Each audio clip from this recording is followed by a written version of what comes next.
دونوں فریقوں یعنی کافر و مومن کی مثال ایسی ہے جیسے ایک اندھا بہرا ہو اور ایک دیکھتا سنتا۔ بھلا دونوں کا حال یکساں ہو سکتا ہے؟ پھر تم سوچتے کیوں نہیں؟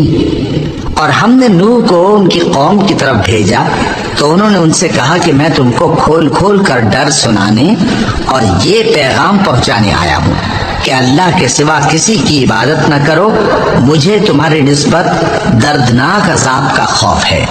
تو ان کی قوم کے سردار جو کافر تھے کہنے لگے کہ ہم تم کو اپنے ہی جیسا ایک آدمی دیکھتے ہیں اور یہ بھی دیکھتے ہیں کہ تمہارے پیراؤ وہی لوگ ہوئے ہیں جو ہم میں ادنا درجے کے ہیں، اور وہ بھی سطحی رائے سے، اور ہم تم میں اپنے اوپر کسی طرح کی فضیلت نہیں دیکھتے بلکہ تمہیں جھوٹا خیال کرتے ہیں۔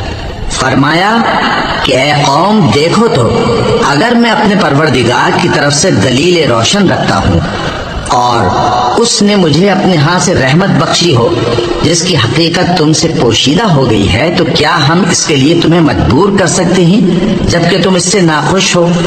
اور اے قوم، میں اس نصیحت کے بدلے تم سے مال و زر کا مطالبہ تو نہیں کرتا، میرا صلہ تو اللہ کے ذمے ہے، اور جو لوگ ایمان لائے ہیں میں ان کو نکالنے والا بھی نہیں ہوں، وہ تو اپنے پروردگار سے ملنے والے ہیں، لیکن میں دیکھتا ہوں کہ تم لوگ نادانی کر رہے ہو۔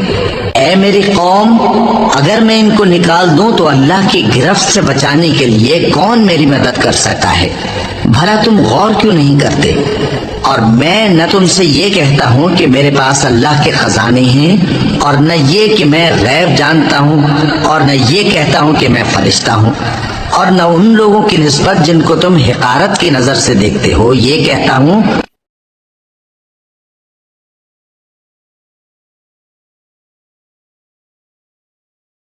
اسے اللہ خوب جانتا ہے۔ اگر میں ایسا کہوں تو بے انصافوں میں ہو جاؤں۔ انہوں نے کہا کہ نوح، تم نے ہم سے جھگڑا تو کیا اور جھگڑا بھی بہت کیا، اب اگر تم سچے ہو تو جس چیز سے ہمیں ڈراتے ہو وہ ہم پر لا نازل کرو۔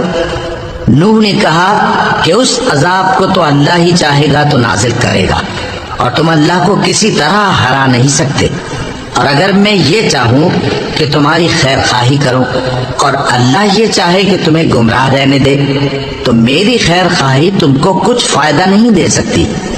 وہی تمہارا پروردگار ہے اور تمہیں اسی کی طرف لوٹ کر جانا ہے۔